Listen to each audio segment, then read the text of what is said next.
Sönmesin. Diyalog Medya Grubu.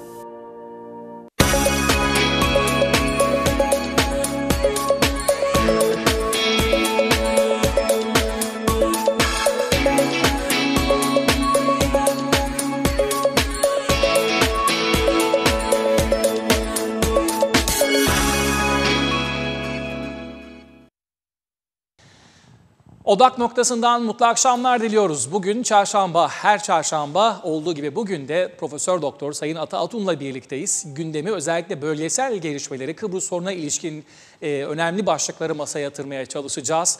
Son dönemde yeniden bir hareketlenme var. Kıbrıs sorununun çözümü noktasında değil, belki de çözümsüzlüğü pekiştirecek, Rum yönetiminin çözüm sonrasına dair planlarına yönelik olarak hayal ettiği çözüm noktasında vermiş oldukları mesajlarla şimdiden tıkanan süreç, başlamadan belki de başlayamadan biten süreç.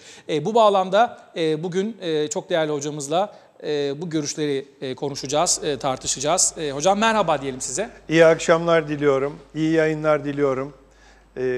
Diyalog Medya'ya da teşekkürlerimi sunuyorum. Gerçekten başarılı bir kuruluş.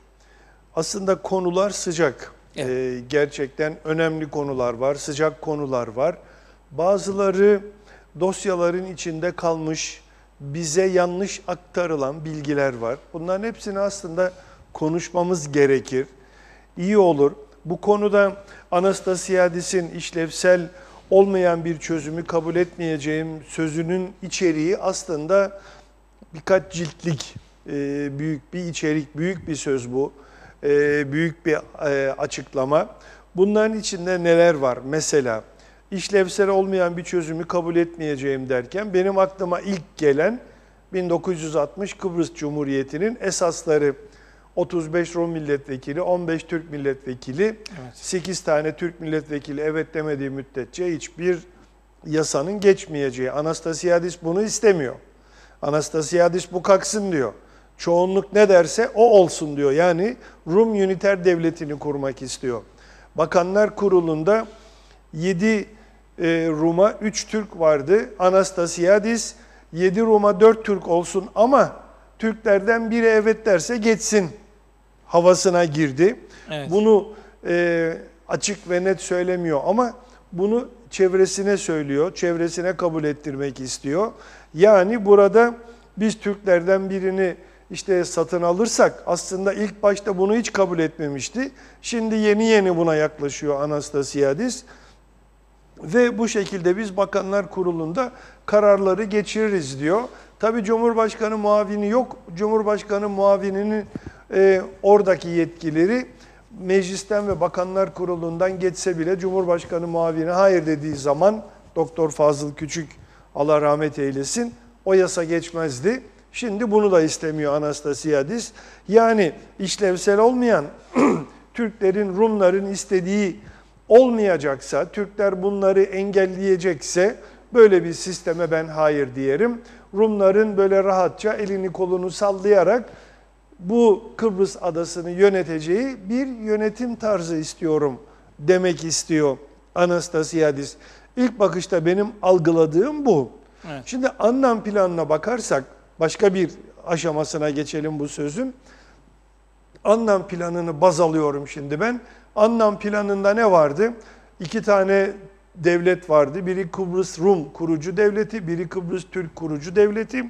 Kıbrıs Türk kurucu devleti KKTC'den neşet ediyordu. Kıbrıs Rum devleti de Kıbrıs Cumhuriyeti'nden neşet ediyordu. Hocam özür dilerim, 24 saatliğine bile bir tanınma konusu da gündeme gelmişti son dönemde. Adnan planında öyle olmuştu. Evet. 24 saatliğine tanınsın, sonra kurucu devlet olsun diyeydi o.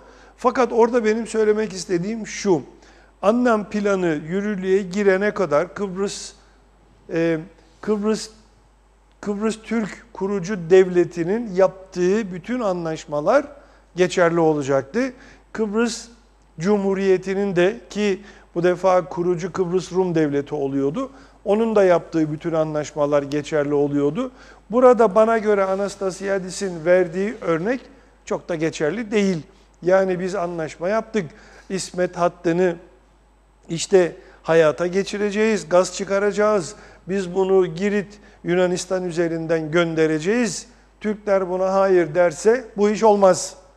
Ama eğer böyle bir anlaşmaya, Türklerin kabul edeceği bir anlaşmanın aşamasına gelindiği vakit şunu da bilmemiz gerekir ki her iki tarafın yaptığı anlaşmalar hepsi geçerli. Yani biz Türkiye Cumhuriyeti ile kıta sahanlığı tespit anlaşması, kıta sahaları sınır anlaşması, Türkiye Petrolleri Anonim Ortaklığı'na verilen KKTC'nin sularındaki sondaj hakları, arama bulma hakları ve bulunanları çıkarma hakları hepsi geçerli olacak. Yani sadece Rum tarafınınki değil, bizimkiler de geçerli olmuş olacak.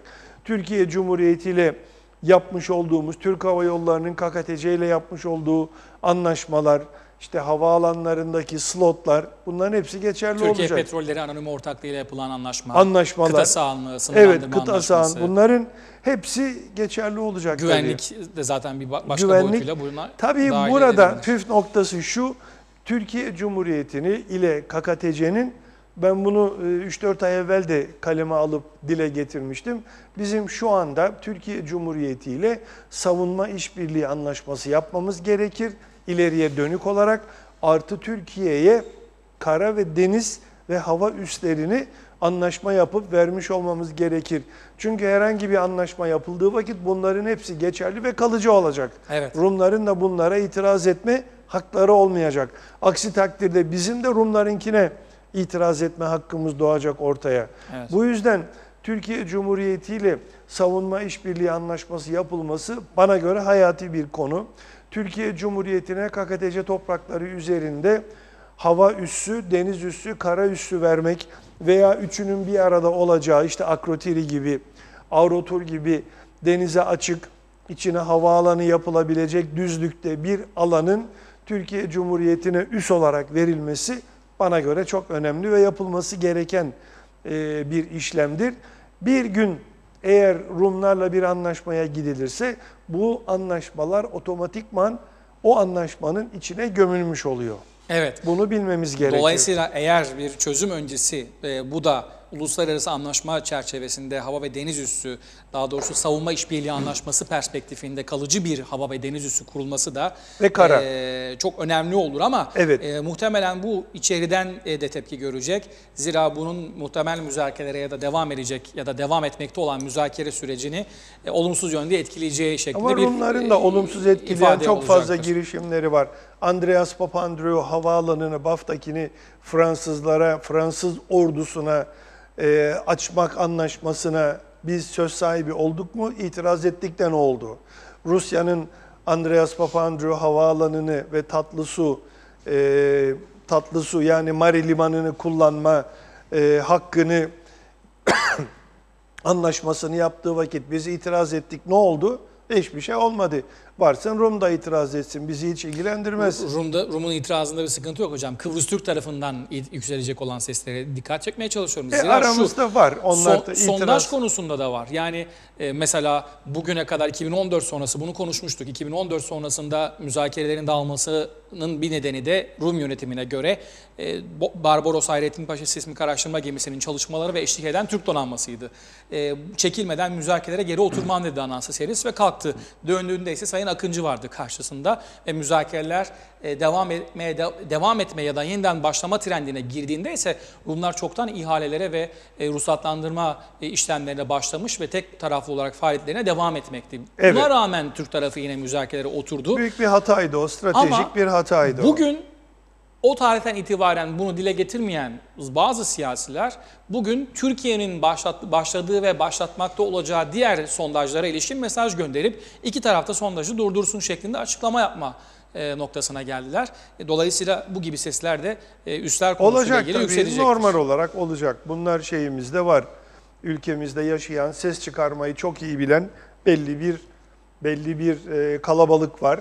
Çoğunluk değil, azınlık var ama ses çıkarmayı çok iyi biliyorlar. Bu yüzden de onların sesleri çıkacak, dile getirecekler. Biz de onun aksini söyleyeceğiz. Ne kadar faydalı olacağını, ne kadar gerekli olduğunu, Kıbrıs Türk halkının ayakları üzerinde, çok özür dilerim, ayakları üzerinde durması gerektiğini, kendi doğalgazını, petrolünü çıkarması gerektiğini, kendi toprakları üzerinde egemen yaşaması gerektiğini elbette biz de dile getireceğiz. Ben hiçbir zaman hiçbir koşulda 1950 ile 74 arasını unutmuş değilim. Tam da benim yaşadığım bir dönemdir o. Rumlardan neler çektiğimizi, nasıl katliamlara uğradığımızı, nasıl soykırıma uğradığımızı çok iyi bilen biriyim. Hayatımın sonuna kadar da bunları dile getireceğim. Çünkü Rumların hedefinde, bakın NATO'yu bile kabul etmiyorlar. NATO'nun garantisini bile kabul etmiyorlar. Niye? Çünkü NATO'ya kendileri üye değil.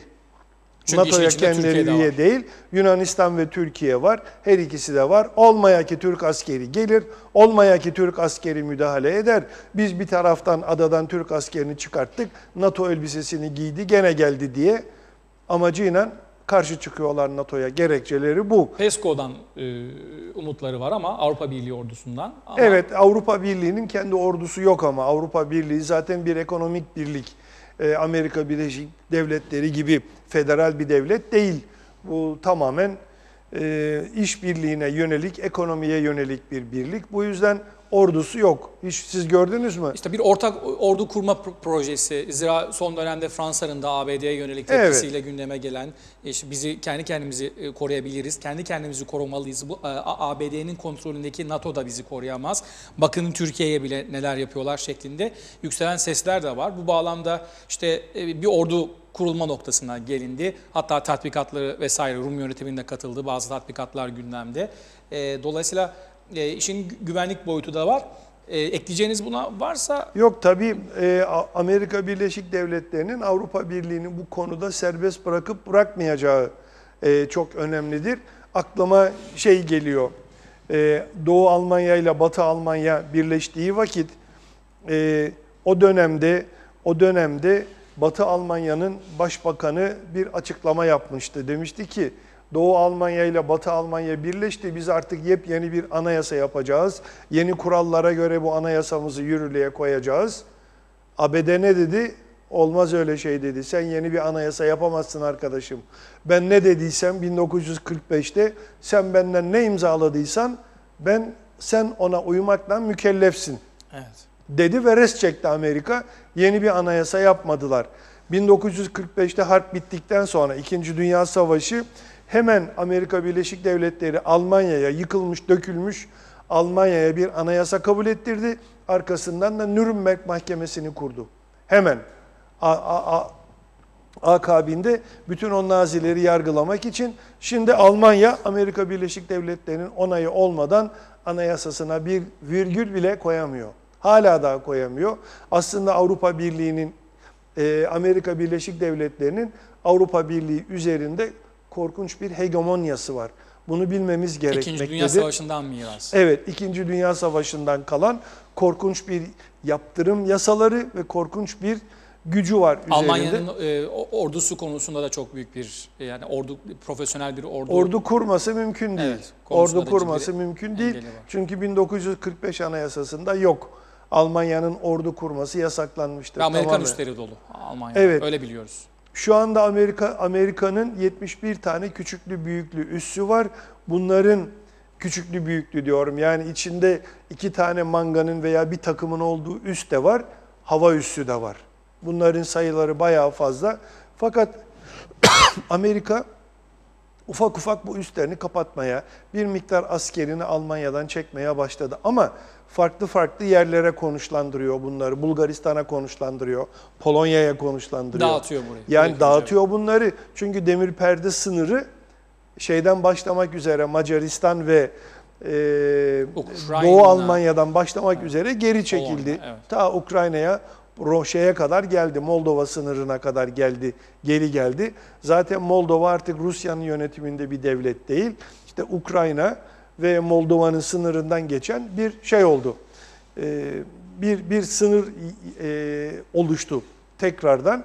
Bu yüzden ben Amerika Birleşik Devletleri'nin Avrupa Birliği'nin bir ordu oluşturmasına, kendisine rakip olmasına izin vereceğini pek düşünmüyorum. Biraz oyalayacak, biraz tırpanlayacak ama ona karşın daha küçük belki bir oluşuma gidebilir. Bu nedenle Avrupa Birliği ordusu olamayacağı için Rum tarafı da NATO güvencesine karşı. Çünkü biliyorlar ki NATO'nun müdahale hakkı var. NATO'nun da ordusu yok aslında. NATO ortaklarından asker talep ediyor ve gelen askerler o görevi yapıyorlar NATO'da. Tabii ortak tatbikatları var, ortak silahları var, ortak standartları var onların ama bir ortak şeyleri yok, ortak orduları yok. Peki hocam, aslında geldiğimiz noktaya baktığımızda birazdan konuşacağımız konuları da aslında çanak tutan bir konu. Anastasiadis'in ne düşündüğü ve ne önermeye çalıştığı. Programlarında konuklarım da bunları konuşuyoruz, çeşitli yorumlar alıyoruz ama hemen hemen Sayın Akıncı'nın da Türk tarafından ve program konuklarından da verilen mesaj şu: Anastasiadis bugüne kadar Türk tarafıyla görüştüğü ya da Türk tarafının hayal ettiği federasyonun bir gerçek olmayacağını, bunun yürüyemeyeceğini, çünkü Rum tarafının, Rum yönetiminin beklentisinin bambaşka olduğunu defalarca ortaya koydu yaptığı her adımda. Ve gelen son noktada hidrokarbon meselesinde de Türk tarafı gücünü ve bölgedeki hakimiyetinin tesirlerini hissettirmeye başladı. Özellikle hidrokarbon konusunda, kıta sahanlığı konusunda ve bölgedeki hakları, Kıbrıs Türklerle beraber haklarını koruma noktasında bundan geri adım atmayacağını söyledi ve Amerika Birleşik Devletleri'ni bile bu noktada kendine karşısına almaktan çekinmeyen bir tavır görüyoruz. Bu da çok önemli. Rumlar da bunu görüyor ve okuyor. Bu bağlamdan yola çıkarsak Anastasiadis'in bir çözüm durumunda, ki bu kararlara eşit katılım konusunu ilgilendiren de bir durum, örneklediği bir durum var. İsmet doğalgaz boru hattı projesi, Doğu Akdeniz'deki doğalgazın Girit üzerinden Yunanistan ve İtalya'ya gitmesi, aktarılmasını içeren bir proje. Bu proje yarın çözüm durumunda eğer Kıbrıs Türkler de bizim gibi siyasi eşitliğe sahip olursa ve bir oylama durumunda Kıbrıs Türklerin bu proje yerine bu gazın Türkiye üzerinden gitmesinin daha doğru, mantıklı olacağından hareketle bu projeye karşı çıkması durumunda bu projenin kaybolacağını, daha doğrusu bu projenin başarılamayacağını örnekledi ve bunun gibi diğer anlaşmaları da masaya getirdi. Dolayısıyla böyle devlet olmaz, böyle bir devlet yürüyemez. Biz anlaşmalarımıza sadığız ve çözümden sonra da bu anlaşmaların devam etmesi gerektiğini söylüyoruz. Dolayısıyla öyle bir çözüm bulalım ki bu gibi konulara Kıbrıs Türkler karışamasın. Yani verilen mesaj biraz da bu. İşlevsel bir çözümde belki de bunun içerisinde değerlendirilebilir. Nasıl okuyorsunuz Anastasiadis'in bu çözüm arzusunu, hayalini? Mert Bey, şimdi Anastasiadis doğmamış çocuğa don biçiyor. Bir kere doğalgaz var mı? Yani Kıbrıs'ın iddia ettiği, Kıbrıs Rumlarının iddia ettiği parsellerin içinde doğalgaz var mı? Önce bunu tartışmak gerekir. Şimdi doğmamış çocuğa biçiyor donunu ve diyor ki Türkler böyle böyle yaparsa böyle böyle olur. Daha ortada hiçbir şey yok. Ortada hiçbir şey yok. Ve ben dün değil evvelki gün açıklama yapanın adını hatırlamıyorum. Amerikalı bir petrol şeyiydi. Petrol uzmanıydı ve Levant'ta Kıbrıs Rum tarafının parselleri içinde dişin kovuğuna giren gaz yok dedi adam. Çok az bir miktardadır dedi. Çıkıp çıkmayacağı, değip değmeyeceği bile şüphelidir çıkarmaya dedi. Çok değil, 48 saat evvel dinledim ben bunu. Şimdi Anastasiadis burada Üniter Rum devletinin kapısını açmak istiyor ve hayali gerekçeler koyuyor masanın üstüne. Yani biz hepsini çözdük, hepsi bitti, her şeyde anlaştık da kala kala doğalgaz mı kaldı? Anastasiadis'in bütün istediği Rumların yöneteceği bir devleti kurmak, Türklerin de bu devlet içinde bir söz sahibi olmasın. Bugüne kadar söylediklerinin hepsi çürüdüğü için şimdi bunu ortaya koymaya çalışıyor. Amerika karşısında da geri adım atmak zorunda. Amerika karşısında da geri adımını istese de istemese de atacak. Çünkü Amerika, Exxon artık geldi buraya. 4. parselde arama yapmaya hazırlanıyor. 4. parsele de girdi. Ama New York borsası ne diyor? Sorunsuz bölge olması lazım. O bölgede sorun olursa benim Exxon'a iznim yok doğalgaz çıkarmasına. Çünkü Exxon benim vatandaşımın parasını kullanıyor. Exxon bunu risk edemez diyor. Bu yüzden de Amerika Birleşik Devletleri şimdi Rum tarafına baskı yapıyor. Diyor ki doğalgaz konusunu anlaşmak zorundasınız. Yani siz Türklerin payının ne olacağı, bu doğalgaz çıkarsa nasıl dağılacağı, paylaşımın nasıl olacağı şimdiden bunu belirtmek zorundasınız. Sizin bunu tespit etmeniz gerekir diyor. Bu yüzden Anastasiadis istese de istemese de Amerika Birleşik Devletleri'nin bu tavsiyesini tutmak zorunda. Şimdi Türk akımı var. Yani bir de doğalgazın öbür tarafı var, Türk akımı var. Bakın Rusya ile Türkiye şimdi birinci hattı çektiler. Birinci hat dediğim 2 borudan oluşuyor. Sakın birinci hattı bir hat olarak bir boru düşünmeyelim. 2 boru var burada. Her birinin kapasitesi 16 milyar metreküp yıllık. Bu da 32 milyar metreküp ediyor. Eğer bu şimdi Türkiye'ye geldi, Türkiye'ye ulaştı bu boru hattı. Tabii Türkiye'den Avrupa'ya gitmesi lazım. Avusturya doğalgaz merkezi, Rotterdam petrol merkezi. Rotterdam'dan borularla petrol işte Fransa'ya, Almanya'ya, Danimarka'ya, kuzeye, bütün üye ülkelere gidiyor. Avusturya'dan da doğalgaz borularla işte Almanya'ydı, Fransa'ydı, Danimarka'ydı. Oraya dağılıyor. Avrupa Birliği'nde her ülkenin kendine özgü bir görevi var. Ve bu Türk akımındaki hat nereye gidiyor? Geliyor, Trakya tarafından karaya çıkıyor. Anadolu tarafından değil, Avrupa tarafından karaya çıkıyor. Buradan Bulgaristan'a gidecek. Bulgaristan'dan Sırbistan'a, Sırbistan'dan Macaristan'a, Macaristan'dan da Avusturya'ya gidecek. Bunların hepsi komşu ülkeler. Bakın bunun içinde Yunanistan yok. Dikkatinizi çekerim, Yunanistan yok bunun içinde. Ve şu anda deniyor ki Yunanistan hattı da bizim programımızın içinde ama biz Yunanistan'a pek güvenmiyoruz. Çünkü Yunanistan tamamen Amerika'nın uydusu halindedir. Bu yüzden Rusya'nın Yunanistan'dan Arnavutluğa, Arnavutluk'tan Adriyatik, oradan İtalya'ya, İtalya'dan Avusturya'ya göndermesi bizim için ikinci bir olasılık. Yani olasılığı düşük bir rota. Şu andaki rotamız bizim Balkanlar. Evet, zira bu hat Türk akımından ayrılan bir kol da Türk kıta sahanlığına girmeden Bulgaristan'a da yöneliyor. Bulgaristan. Karadan gidecek Bulgaristan'a. Denizden değil, karadan gidecek. Bir de denizden giden bir hat vardı projede. Bilmiyorum, yanlış hatırlıyor olabilirim ama. O denizden değil, karadan yöneliyor. Zaten bu 2 borunun bir tanesi, demin söylemiştim 16 milyar metreküp kapasiteli. Bunun bir tanesi sadece Türkiye için. Ve güzel tarafı şu, Türkiye TL olarak ödeyecek Rusya'yı.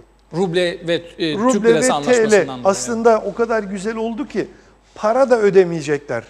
Birbirlerine barter anlaşması yaptılar. Barter şu demek. Şimdi Türkiye ile Rusya aslında ikisi birbirini tamamlayan 2 ülke. Yani Rusya'nın çok iyi olduğu konularda Türkiye iyi değil. Türkiye'nin çok iyi olduğu konularda Rusya iyi değil. İkisi birbirine tencere kapak gibi tamamlıyorlar. Şimdi Rusya doğalgaz verecek Türkiye'ye. Rusya kendi elindeki petrolden bir miktarını verecek. Rusya motor sanayini, Türkiye'de üretilecek olan her türlü taşıt, ağır vasıta ve uçak, tank ve diğer araçlarda kullanılan motorların hepsini Türkiye'de imal edilmek üzere bunun sanayisini gelip kuracak. Şu anda da zaten tank motorlarımız Rus patentiyle geliyor bize Altay'a ta ki biz üretene kadar. Artı havacılık sanayi, artı uzay sanayi. Şimdi Rusların bu çok geliştiği kısımlar ve barter anlaşmasının içinde bunlar var. Türkiye'ye bakıyoruz. Türkiye kendisine sebze, meyve ve araç, özellikle de imal edilen araçların yedek parçası. Rusya araç imal ediyor, bütün yedek parçasını Türkiye'den çekiyor. Neyi çekiyor? İşte kapıydı, pencereydi, bütün o motorun bütün aksamları, distribütördü, bujiydi, bilmem neydi. Bunların hepsi benzin kapağıydı, benzin borusuydu, egzozdu, aklınıza ne gelirse bunların hepsini Türkiye'den çekiyor. Yani ikisi birlikte birbirlerini tamamlıyorlar. Bir de ne var? İnşaat.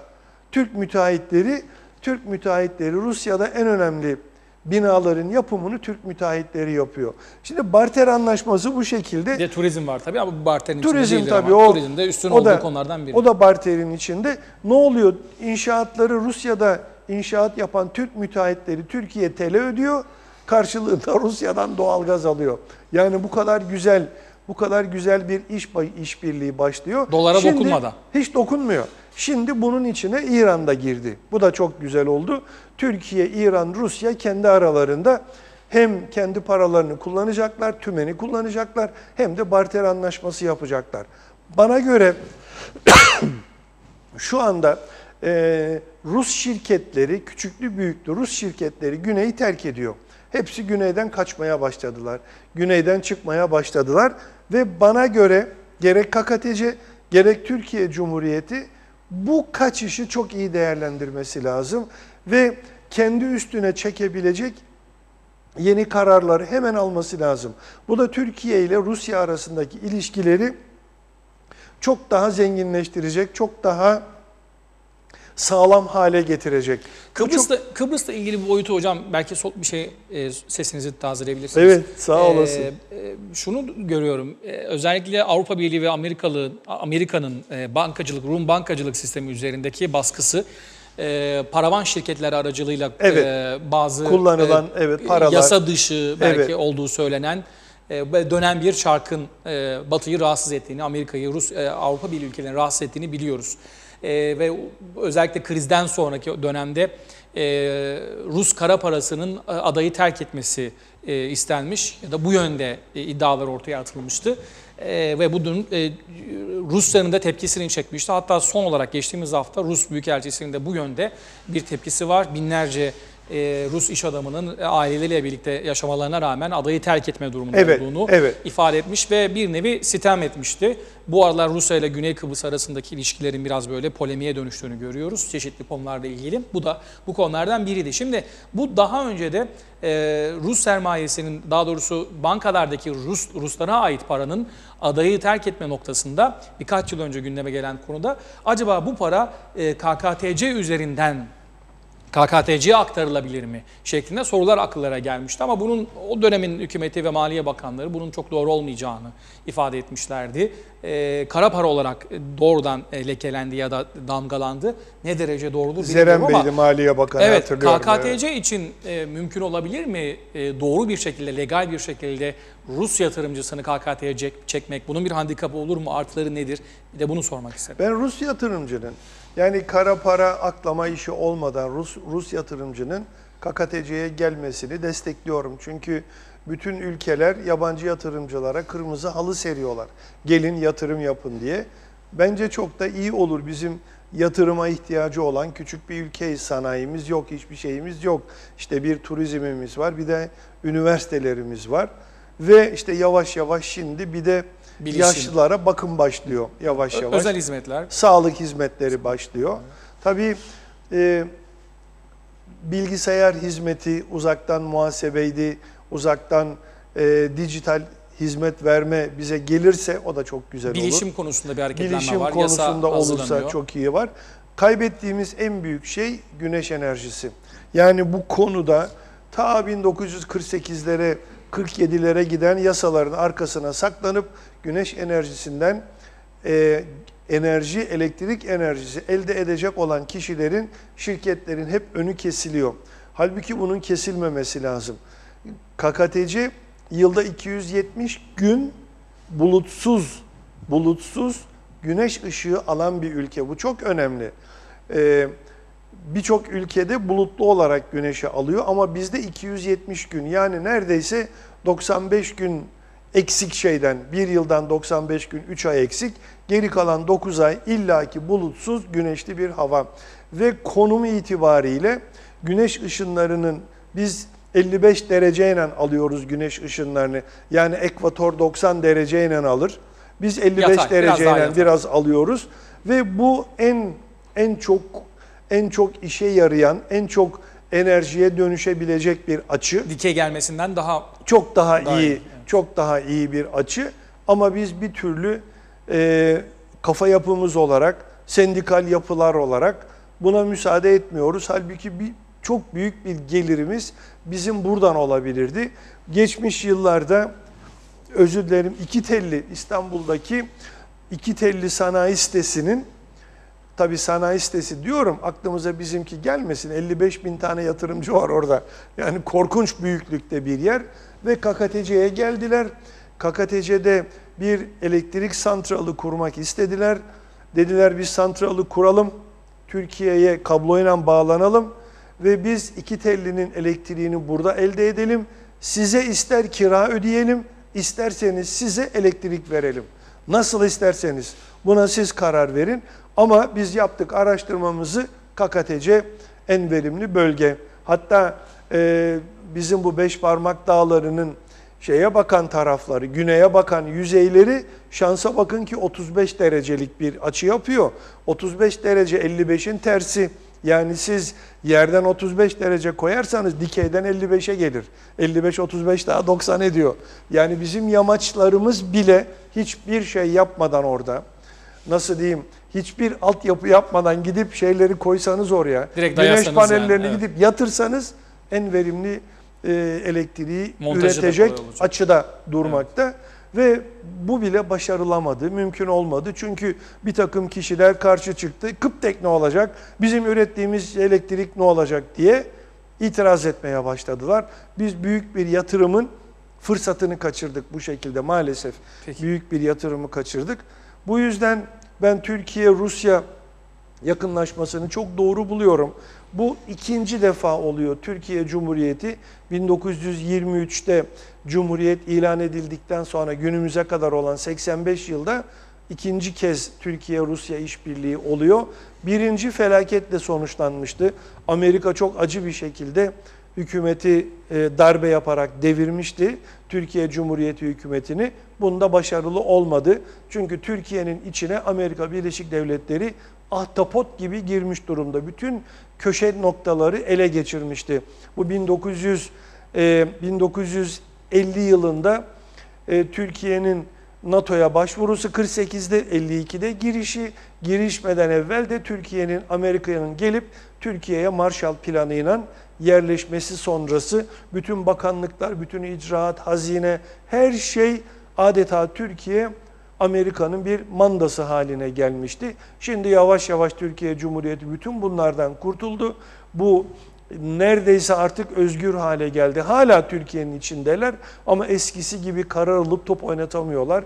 Eskisi gibi insanları harekete geçirip devletlere, hükümetlere karşı hareketler yapamıyorlar. Bir takım yatırımları artık önleyemiyorlar. Bayağı ellerini çektirdi şu andaki mevcut hükümetimiz. Bu yüzden de Rusya ile Türkiye'nin işbirliği yapmasının geleceğini ben çok parlak ve doğru görüyorum. Evet, gerek TANAP projesi, gerek Türk Akım projesi, evet, ve bunun gibi diğer petrol, doğalgaz projeleri Türkiye önemli bir hub yaptı. Önemli bir bağlantı noktası ve dağıtım noktası haline getirdi. Hem Türkiye'nin enerji arz güvenliği açısından hem enerji çeşitliliği açısından da Türkiye için avantajlı.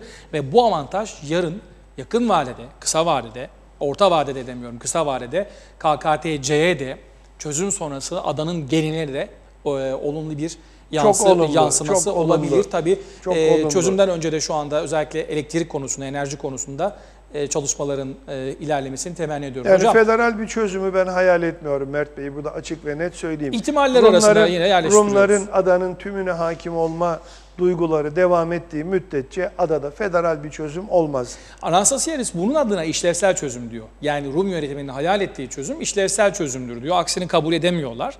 Dolayısıyla şimdi ne olacak sorusu. Yani Rum tarafının kabul etmeyeceği bir anlaşma yürümeyecek bir devleti de kurmanın sanki biz kabul edecek miyiz onların diyor. İstedikleri anlaşmayı? Bir de işte tam madalyonun öbür yüzüne bakmak lazım. Tam o noktadayız. Peki yani şimdi ne biz olacak? Rumların yönetimini bundan 10 sene evvel Tassos Papadopoulos ne diyordu? Üniter Rum devleti kuracağız diyordu. Klarides de aynısını söyledi. Evet, Üniter Rum devleti. Hatta Rusya'yı örnek vermiş. Şimdi adı değişti, işlevsel devlet oldu. İşlevsel devletle Rum Üniter devletinin arasında hiçbir fark yok. Hocam Klarides, yani, Dışişleri Bakanları defaten bunu söyledi. Yani örnek aldığımız federasyon Rusya Federasyonu modelidir dedi. Yani Moskova'nın egemen olduğu ve diğer etnik grupların kendi içerisinde işte muhtar olduğu, evet, bir şekilde yine Rusya'nın güdümünde, dış konularda tamamıyla hiçbir söz hakkı olmayan, savunmada da her konuda da Rusya'nın, Moskova'nın, Kremlin'in yönettiği bir federasyon. Adı federasyon. İçinde Tataristan var, o var, bu var, şu var.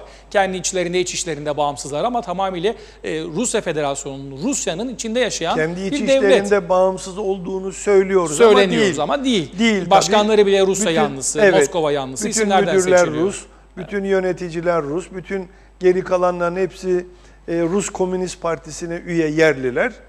Değilseniz yani, zaten devlet karşıtı oluyorsunuz ve görevinizden alınıyorsunuz ya da bir şekilde bir talihsiz kaza başınıza geliyor. Bu nedenle ben federasyon gibi bir çözümün Kıbrıs'a geleceğini pek inanmıyorum. Yani üniter federasyon değil ama Türk tarafının anladığı ve masada konuşulan federasyonda Rum'un istediği ya da Rum'un konuşmaya çalıştığı zaten federasyon Rum onu kabul değil. etmeyeceği için Evet. federasyonun geleceğini düşünmüyorum Peki dedim. ne olacak?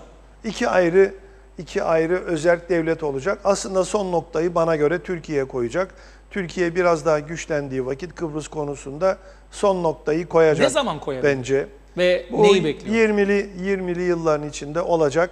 Türkiye Cumhuriyeti'nin ekonomik olarak, bölgesel olarak biraz daha güçlenmesi lazım. Ben şu anda 10 sene evvelsine, 10 sene demeyeyim 20 sene evvelsine kıyaslan Türkiye'yi son derece güçlü görüyorum. 2 misli değil 10 misli daha güçlü görüyorum bölgede.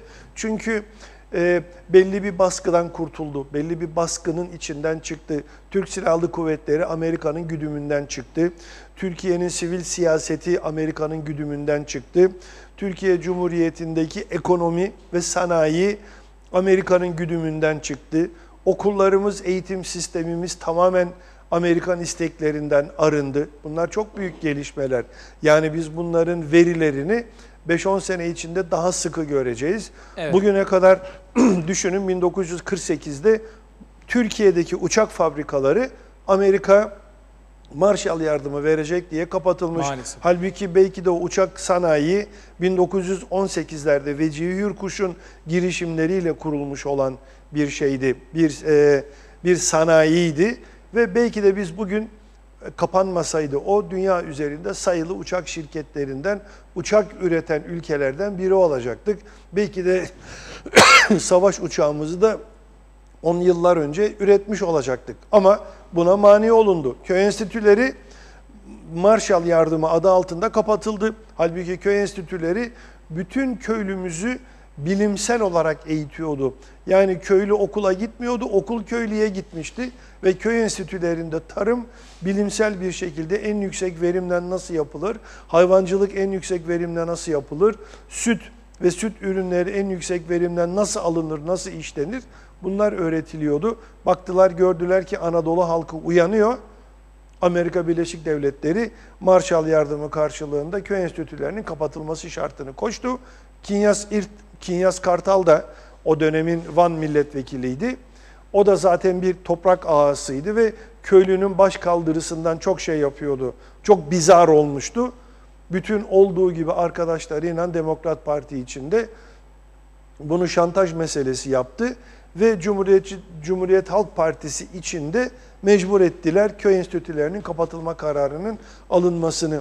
Amerika Birleşik Devletleri isteyerek ve bilerek Türkiye Cumhuriyeti'ni en az 100 yıl geriye götürttü. 48 ve 50'li yıllar içinde. Büyümeden başarı elde. Evet. Bakın demir yollarının gelişmesine mani oldu. Deniz yollarının gelişmesine mani oldu.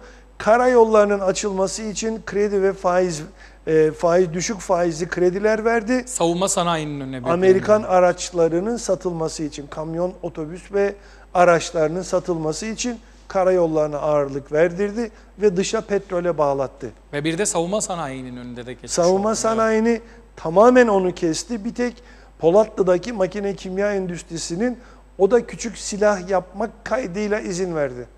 Küçük silah, tabanca ve piyade tüfeği. Piyade tüfeğinin daha patentini 3 sene evvel aldık Mert Bey. Hepsi şeydi. Şimdi yeni versiyonları tabii. Modern dünyanın kabul ettiği. Ama patenti bize ait. Daha evvel yaptıklarımızın patenti. Biri Çekoslovak, Takarovlar Çekoslovakya'ya aitti. Makine kimya yapıyordu. Bilmem gördünüz mü? Evet. Yassı 45'liklerdir Takarovlar. Askerdeyken kullanıyordum. Oradan biliyorum mücahitken.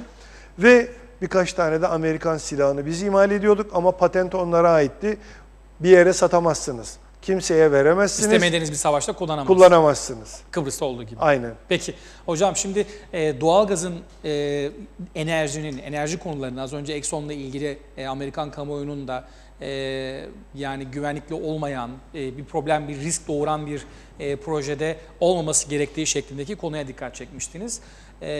Hemen hemen dünyanın her yerinde enerji şirketleri temiz ve güvenli bölgeler ve risksiz bölgeler ararlar. Herhalde doğalgaz var mı yok mu sorusundan önce sorulması gereken soru bir enerji şirketi için o.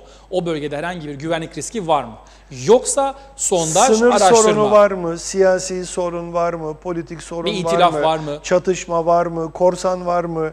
İhtilaf var mı? Yani özetle güvenlik. Yani güvenlikte araştırma yapılabilecek bir nokta mı? Temiz bir bölge midir? Evet. Öyleyse araştırma yapar, doğalgaz çıkar ya da çıkmaz.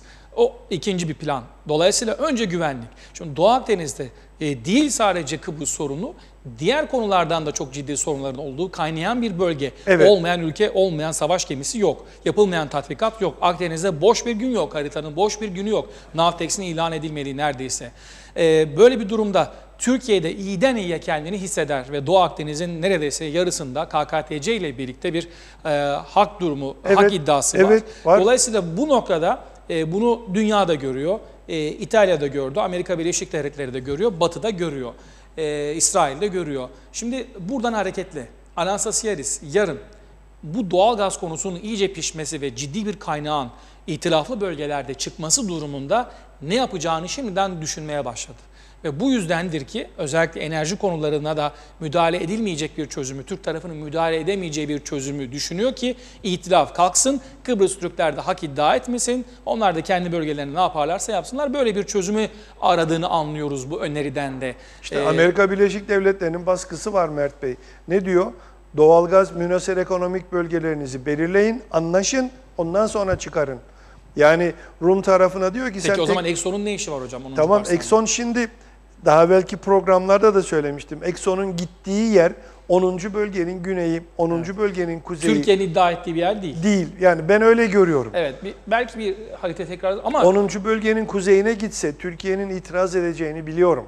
Yani kesinlikle Türkiye itiraz edecek. Türkiye yine itiraz ediyor. Onu soralım. Yani son Dışişleri'nin açıklamasına bakalım. Sonuncu da evet. Yani neden itiraz etti? Onu açabilir miyiz? Çünkü orada hani KKTC'nin ruhsat alanlarına da girmiyor o bölge. Aslında Mısır'ın itiraz etmesi lazım aslında oraya. Peki neden Türkiye itiraz ediyor 10. Şimdi parsel? Türkiye benim bölgeme girmeyin. İşte 10. parselin kuzeyi benim güneyi Mısır'ın veya kimin olursa olsun beni ilgilendirmez. Benim bölgemde 10. bölgenin içinde olduğu için benim iznimi de almanız gerekir havasındadır Türkiye Cumhuriyeti, iddiasındadır ve haklıdır. Çünkü 10. parselin yarısı, Rum'un ilan ettiği 10. parsel aslında Rum'a göre 10. parsel var, Türkiye'ye göre 10. parsel yok. Öyle bir parsel yok. O kendi parseli içinde benim bölgeme girmenize iznim yok şeklinde. Bakın şey burada, işte çizgi burada. Bu nedenle de şimdi 10. parselin sağ üst köşesinde sadece Rum tarafının söz hakkı var. Diğer taraflarda bakın 4, 5, 6 ve 7 yarılarını konuşuyoruz bundan, o yeşil bölümlerini. Türkiye Cumhuriyeti'nin hak iddia ettiği bölgeler bunlar. Tamamen bunlar. Şimdi şu böyle aşağı doğru gelip yukarı doğru çıkan çizgi ise Rum tarafıyla Mısır'ın kendi aralarında anlaştıkları çizgi. Bu yüzden Türkiye Cumhuriyeti sen benim parsellerime giremezsin, sen benim parsellerimde işlem yapamazsın, benden de izin alman gerekir iddiasında. Ben o şekilde değerlendiriyorum Mert Bey. 10. parsele gidip şey yapmasında, araştırma yapmasında. Zaten bu haritanın küçüğünü arkadaşlar koyarsa 4'ten başlayıp 5, 6, 7'ye gelen çizgi Port Said sağda kalıyor. Mısır'ın batı tarafının kara çizgisine paraleldir bu. Sonra birleşiyor, oradan da yukarı doğru çıkıyor. Evet, peki.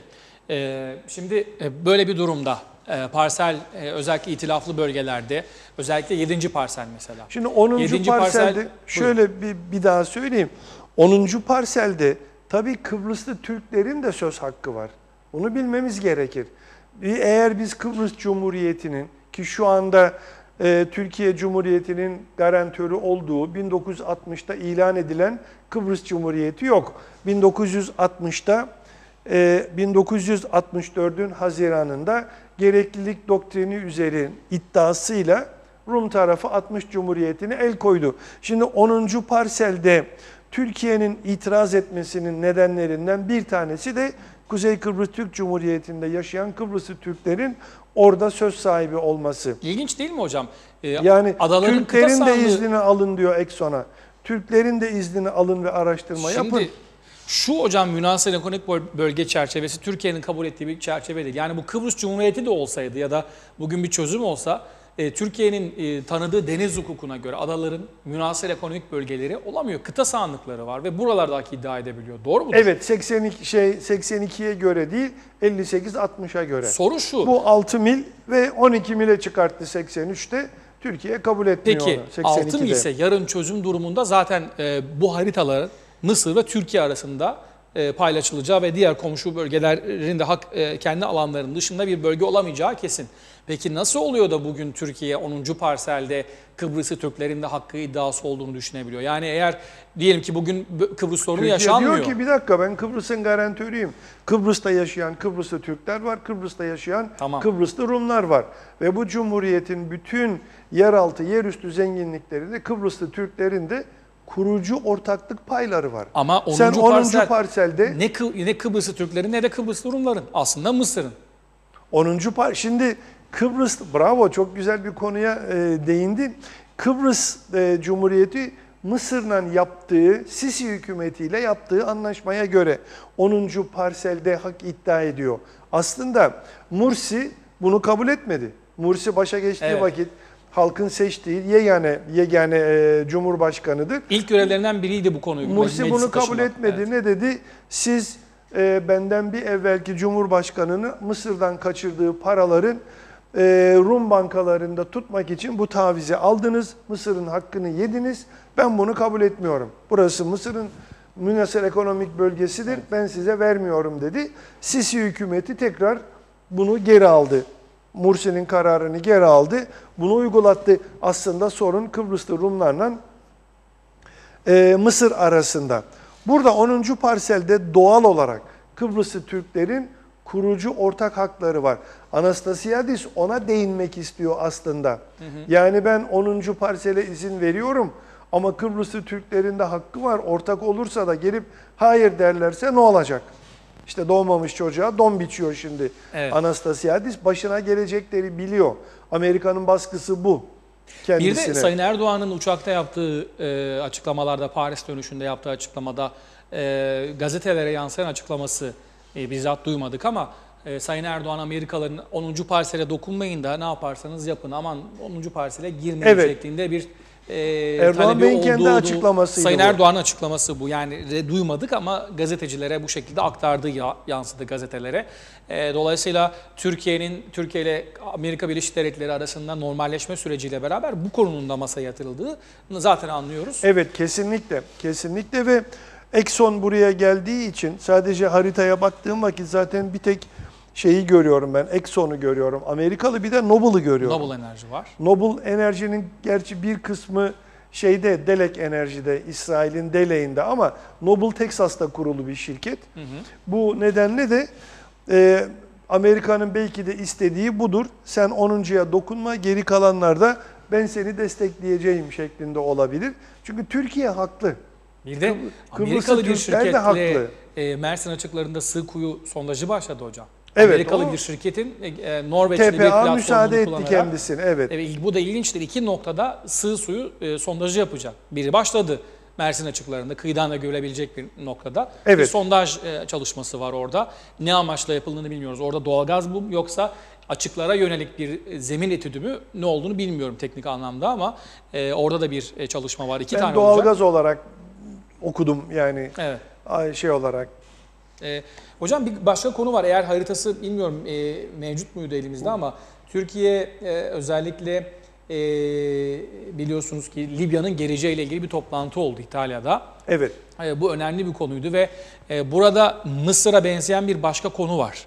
Yunanistan'ın kendi münhasır ekonomik bölgesini Güney Kıbrıs'a birleştirdiği, hak iddia ettiği alana Libya'nın da münhasır ekonomik bölgesinin girdiğini ve bu alanın ihlal edildiğini söyledi Türkiye. Yani bırakın kendi hakkını, Libya'nın da hakkını korudu. Zira Libya konusunda Türkiye dışlanmaya çalışılıyor. Bu yüzden de toplantıda terk edilmişti Libya'nın geleceği konferansı. Evet. O haritada da Libya'nın da hakkının çiğnendiğini Türkiye dile getiriyor. Mısır'ın da keza öyle. Türkiye bu yüzden bölgede dengeleri bozucu yani müttefiklerin dengesini bozucu bir role sahip. O yüzden istenmeyen taraf olarak görülüyor Batı tarafından. Şimdi Libya'da tabii 3 tane yönetim var. Libya içine girersek 3 tane yönetim var. Biri Tripoli yönetimi, biri aşağıda Berberilerin, güneydeki Berberilerin yönetimi, biri de batı taraftaki üçüncü bir yönetim. Şimdi zaten bu 3 yönetim kendi aralarında hangisinin Libya'yı temsil edeceğine dair şeyleri var. İtilafları ve savaşları var şu an. İtilafları var, evet, ve sürtüşmeleri, silahlı çatışmaları da devam ediyor. Aslında Türkiye Cumhuriyeti burada Libya'yı uyarıyor. Diyor ki senin 1960 ve 58 anlaşmalarına göre senin bu topraklar diyorum, bu sularda hakkın var. Münhasır ekonomik bölgede hakkın var. Sen 83 belgesinin, 82 belgesinin altına imza atmadın. Libya'da imzalamayanlardan biridir çünkü. Evet. Amerika Birleşik Devletleri gibi. Bu yüzden de Yunanistan 82'yi imzalayarak senin haklarına da güneydeki bütün o küçük küçük adacıklarını Libya'ya kadar uzatarak oradan 200 mil gelip Libya ile kesiştiği yerden hak iddia etmeye çalışıyor. Bunu kabul etme uyarısında bulunuyor Türkiye Cumhuriyeti. Tabii Türkiye'nin isteği ne? Libya'yı da yanına çekmek. Kendisi de aynı sorunlarla uğraşıyor çünkü. Hem Kıbrıs'ta hem Ege'de aynı sorunları var. Evet. Bu yüzden bir müttefik elde etmesi kendi kazancına neden olur. Evet. Peki hocam, aslında süremiz kalmadı ama son Doğru, olarak bitti. Kipriano Çavuşoğlu görüşmesi ve Türkiye'nin Kıbrıslı Rumlarla gayri resmi sıfatıyla, title'ları değil ama isimleriyle Kıbrıslı Rumlarla yapmış oldukları görüşmeler. Hem mütekabiliyet konusu, daha önce de gündeme getirmiştik bu konuyu ama önümüzdeki günlerde Kipriano ve Çavuşoğlu'nun yapacağı görüşme ne anlama gelir? Nasıl? Öbür gün. Evet, nasıl okuyorsunuz? Eleştiriler de var buna. Bir yorum alalım bundan. Şimdi Kipriano ile Çavuşoğlu'nun görüşmesi bana göre iyi bir adım, iyi bir gelişme. Bundan daha evvel birkaç tane konferansta Kıbrıslı Rum siyasiler, Türk siyasilerle İstanbul'da özellikle görüşme olanağı oldu ama hiçbiri, Anastasiadis'i bir kere kabul ettiler. Dışişleri Bakanlığı'nda kabul edip görüşüldü. Bu söylediğim 7 veya 8 sene evvel olabilir. Tam tarihini hatırlamıyorum. Yani bu görüşmeler aslında Türk tezlerinin birinci ağızdan, hem KKTC'nin hem Türkiye'nin tezlerinin birinci ağızdan Rum siyasilere söylenmesinde büyük fayda var, büyük gelişme var. Bunun ilk açılımını zaten Çavuşoğlu Crans-Montana'da yapmıştı. Ve Crans-Montana'da da Rumların müzakerelerin niye çöktüğünü, Rumların isteklerinin ne olduğunu tam açıklamıştı Mevlüt Çavuşoğlu. Şimdi bu ikinci adım. Aslında Kipriano'yla neyi görüşecekler? Garantörlüğü konuşacaklar. Ve neden Kipriano? Yani sonuçta bir ana muhalefet lideri. Üstelik solcu. Evet. Yani aşırı solcu. Dünya üzerinde 2 tane komünist partiden birinin genel sekreteri veya başkanı diyebiliriz. Bu tabii önemli bir konu. Çavuşoğlu'nun muhalefet lideriyle görüşmesi, ona şey yapılmasını, Türkiye Cumhuriyeti'nin düşüncelerini aktarması, ki bu düşüncelerin içinde Türk tezleri var. Nasıl bir devlet kurulması istendiği var. Şimdi Kipriano niye gidiyor Çavuşoğlu'ndan görüşmeye?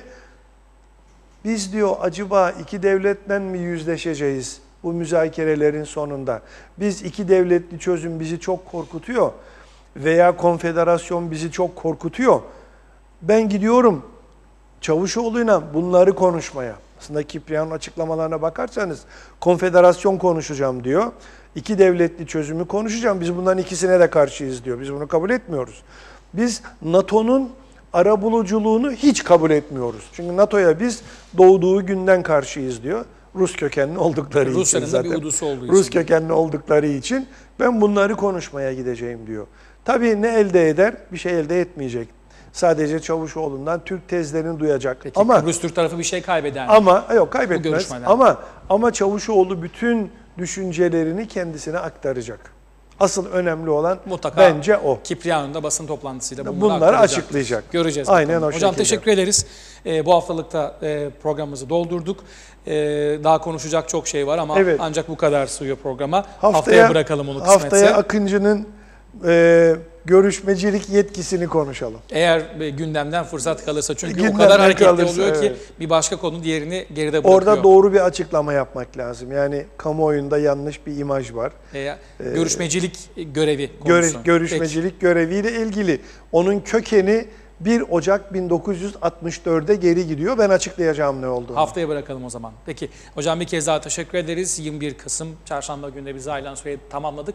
Yeniden görüşmek üzere yarın akşam. Hoşçakalın.